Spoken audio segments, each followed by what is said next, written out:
राधे राधे मित्रों। तो मित्रों, आप लोग राधा किशन के अपकमिंग एपिसोड में देखेंगे कि मित्रों, वीडियो शुरू करने से पहले अगर आप हमारे चैनल पे नए हैं और अगर अभी तक आप लोगों ने हमारे चैनल को सब्सक्राइब नहीं किया है तो चैनल को कर लीजिएगा सब्सक्राइब और बेल आइकन को ऑल पे करके प्रेस कर दीजिएगा, जिससे कि हमारी नई वीडियो का नोटिफिकेशन आपको मिल जाए। तो मित्रों, आप लोग देखेंगे कि भार्गवी कहती है, क्यों नारायण, इस गाँव के लोग ये जानना चाहते हैं कि मैंने किससे विवाह किया है। क्यों जानना चाहते हैं कि जिसे मैंने अपना पति माना है वो कौन है। क्या केवल प्रेम करना पर्याप्त नहीं है? क्यों संबंध का नाम और साथ आवश्यक है? प्रेम तो संसार में सबसे पवित्र बंधन माना जाता है ना। तो क्यों श्रीनिवास के प्रति मेरे प्रेम पर प्रश्न उठाए जा रहे हैं। और फिर मित्रों, आप लोग आगे देखेंगे कि राजकुमारी पद्मावती पिताश्री का आशीर्वाद लेती हैं और कहती हैं, पिताश्री आपने मुझे यहाँ क्यों बुलाया। और फिर महाराज आकाश कहते हैं राजकुमारी पद्मावती से, आज तुम अपने जीवन की यात्रा का नया आरंभ करने जा रही हो। आज तक तुम केवल मेरी पुत्री थी, किंतु अब तुम किसी की अर्धांगिनी हो और मैं तुम्हारा पिता होने के नाते आज के दिवस को तुम्हारे लिए विशेष दिवस बनाना चाहता हूँ, इसीलिए बुलाया है। और फिर सेवकों को इशारा करते हैं महाराज आकाश और तभी सेवक ढेर सारा सामान लेकर आ जाते हैं। और तभी राजकुमारी पद्मावती देखती हैं और कहती हैं, पिताश्री मेरे लिए तो यही विशेष उपहार है कि आप मेरे और श्रीनिवास के विवाह से प्रसन्न हैं। और फिर महाराज आकाश कहते हैं, पद्मावती एक पिता अपनी पुत्री के लिए जितना भी कर ले उसे वो कम ही लगता है। सत्य में मैं तुमसे एक बात कहूँ, मैं बहुत चिंतित था इस विषय को लेकर। मैं बहुत सोचता था, पता नहीं है श्रीनिवास तुम्हारे लिए उचित वर है भी या नहीं।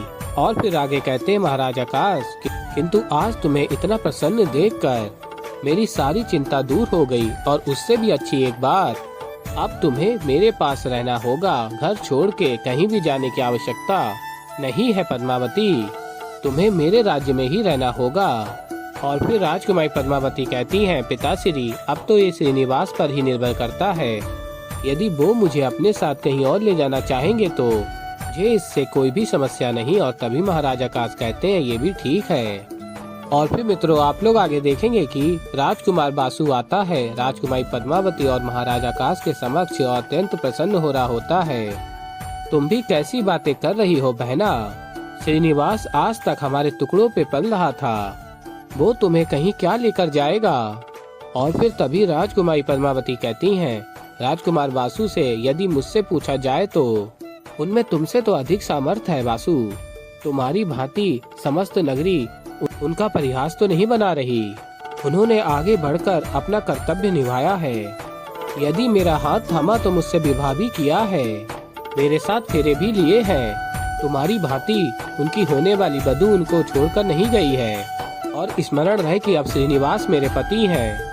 यदि वो मुझे अपने साथ कहीं लेकर जाना चाहेंगे तो मैं उनके साथ अवश्य जाऊंगी। और यदि वो यहीं वेंकटगिरी में भी रहना चाहेंगे तब भी मुझे उनसे कोई आपत्ति नहीं है, मुझे स्वीकार है। और तभी कुमार बासु कहता है, बस पद्मावती अपने शब्दों पर नियंत्रण रखो, राजकुल से हूँ मैं। तो श्रीनिवास चाहे कुछ भी कर ले, मेरे समक्ष कभी नहीं आ सकता। और तभी राजकुमारी पद्मावती कहती है, बासु तुम। और तभी महाराज आकाश कहते हैं, शांत शांत पुत्री, मूर्ख है ये। और कहते हैं आगे महाराज आकाश, बासु तुम्हें अपने शब्द पर अंकुश लगाना ही होगा और श्रीनिवास को सम्मान देना ही होगा। और ये भी स्मरण रखना होगा कि वो राज परिवार का एक सदस्य होने के साथ साथ इस परिवार का एक अटूट हिस्सा भी है। और फिर महाराज आकाश कहते, तुम जाओ पुत्री, श्रीनिवास को बुलाकर लाओ, मैं उसे स्वयं सम्मानित करके राज परिवार में उसका स्वागत करूंगा। और तभी राजकुमारी पद्मावती कहती है, मैं अभी उन्हें बुलाकर लाती हूँ। और फिर मित्रों, आप लोग आगे देखेंगे कि राजकुमारी पद्मावती श्रीनिवास के समक्ष जाती हैं और कहती हैं, श्रीनिवास पिताश्री ने आपको बुलाया है, वो आपको कुछ भेंट करना चाहते हैं। और फिर श्रीनिवास कहते हैं, कोई उपहार स्वीकार करने में मुझे कोई भी रुचि नहीं है। और कहते हैं, राजकुमारी पद्मावती से आप कृपा करके आदर के साथ मना कर दीजिए उन्हें। और फिर राजकुमारी पद्मावती कहती हैं, पुष्पों की बरमाला हाथ में उठाकर, ये हमारे विवाह की बरमाला है श्रीनिवास। जब हमने एक दूसरे से विवाह किया था तो हमने वचन लिया था कि हम विवाह की सभी कर्तव्य को परिपूर्णता से निभाएंगे, जिस प्रकार मैं अपने कर्तव्य निभा रही हूँ। क्या उसी प्रकार आप अपने कर्तव्य नहीं निभा सकते हैं?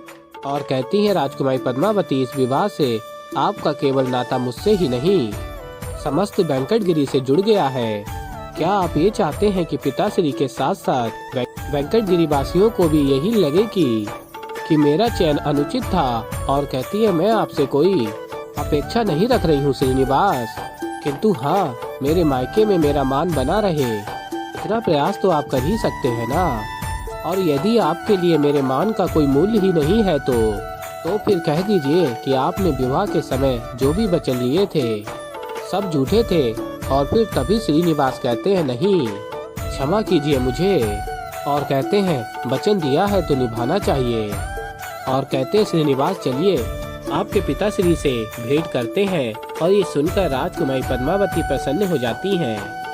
और फिर मित्रों, आप लोग आगे देखेंगे कि श्रीनिवास और राजकुमारी पद्मावती महाराज आकाश के समक्ष जाते हैं। और श्रीनिवास महाराज आकाश को प्रणाम करते हैं और उनका आशीर्वाद लेते हैं।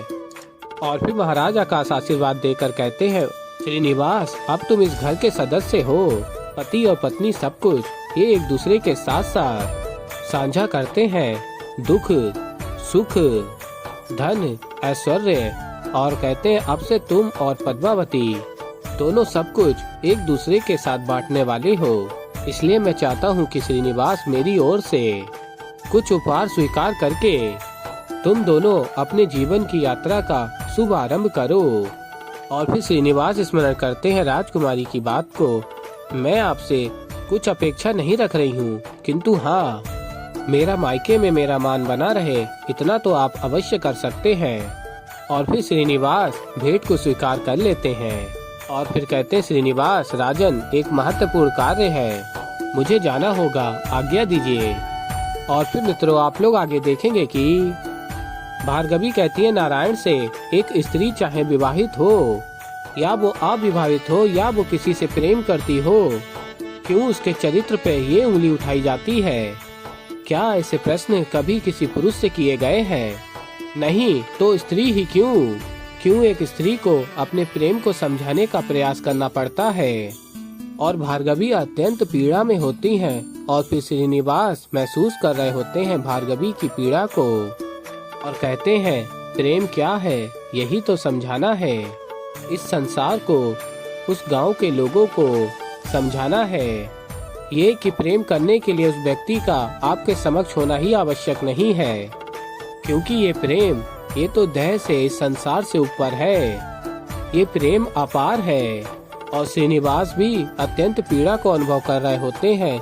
और कहते हैं, भार्गवी, ये प्रश्न जो तुम पर आज उठ रहे हैं, जिस पीड़ा का तुम अनुभव कर रही हो, इसी के माध्यम से इस संसार को समझाना है कि प्रेम क्या है। और कहते हैं आगे श्रीनिवास, समझाना है कि दो लोगों को एक दूसरे के साथ रहने की आवश्यकता नहीं, एक दूसरे का साथी बनने के लिए आज मैं इस समय में तुम्हारे साथ तो नहीं हूँ, तब भी हर पीड़ा का मैं अनुभव कर पा रहा हूँ जो तुम्हें हो रही है। भला ये प्रेम नहीं है तो और क्या है? और फिर मित्रों, आप लोग आगे देखेंगे कि श्रीनिवास दिया जला रहे होते हैं दूसरे दिए से। और भार्गवी भी मंदिर में नारायण के समक्ष दिया जलाती हैं। और कहते हैं, श्रीनिवास, मैं इस समय तो तुम्हारे साथ नहीं हूँ भार्गवी, किंतु हर जन्म में मैं तुम्हारा साथी रहा हूँ। और मुझे पूर्ण विश्वास है कि हमारी प्रेम में इतनी शक्ति है कि संघर्ष में कोई ना कोई साथ देने तुम्हारा अवश्य आएगा। और तभी एक बालिका वहाँ पर देख रही होती है भार्गवी को, जो भोजन लेकर आई होती है, किंतु गाँव वासियों ने भोजन ना देने का फैसला लिया होता है। और फिर मित्रों, आप लोग आगे देखेंगे कि बालिका भार्गवी को देख रही होती है कि वो भूखी है।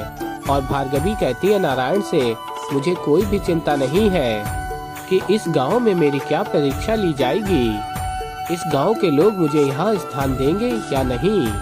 मुझे कोई भी चिंता नहीं है कि सामाजिक रूप से मुझे स्वीकारा जाएगा या नहीं। और ना ही मुझे दुख है कि इस गांव के लोगों ने मुझे भोजन ग्रहण करने नहीं दिया। और तभी बालिका देख रही होती है और स्मरण करती है जब तक हम ये जान नहीं लेते कि तुम्हारा पति कौन है, तब तक ये निश्चित नहीं हो सकता कि तुम्हें करबीरपुर में शरण मिलेगी या नहीं। और तभी बालिका भार्गवी के लिए चिंतित हो रही होती है कि वो तो भूखी है। और फिर भार्गवी नारायण से कहती है, यदि यहाँ के लोग मुझे यहाँ से भगा भी दें, तब भी मैं श्रीनिवास की पत्नी ही हूँ। और कहती है भार्गवी, मैंने उनसे अटूट प्रेम किया है नारायण, मैं अपने प्रेम का अपमान नहीं होने दे सकती, कदापि नहीं। भले ही श्रीनिवास देह के रूप से मेरे साथ नहीं है, किंतु मेरे हृदय में श्रीनिवास सदैव वास करता है और मन से सदैव वो मेरे साथ है और अनंत तक रहेगा। और कहती है भार्गवी आगे, मैं बस इतना चाहती हूँ कि वो जहाँ भी हो बस प्रसन्न और सुखी हो। और फिर मित्रों आप लोग आगे देखेंगे कि श्रीनिवास सब कुछ स्मरण कर रहे होते हैं और भार्गवी की हर पीड़ा को महसूस कर पा रहे होते हैं। तो ऐसे ही मित्रों आगे और भी बहुत कुछ देखेंगे। तो अभी के लिए इस वीडियो में इतना ही। तो मित्रों अगर आप लोगों को हमारी वीडियो पसंद आई हो तो वीडियो को कर दीजिएगा लाइक। और अगर अभी तक आप लोगों ने हमारे चैनल को सब्सक्राइब नहीं किया है तो चैनल को कर लीजिएगा सब्सक्राइब और बेल आइकन को ऑल पे करके प्रेस कर दीजिएगा, जिससे कि हमारी नई वीडियो का नोटिफिकेशन आपको मिल जाए। तो मित्रों मैं मिलता हूँ जल्दी आप लोगों को एक नई वीडियो के साथ। तो तब तक के लिए मित्रों राधे राधे।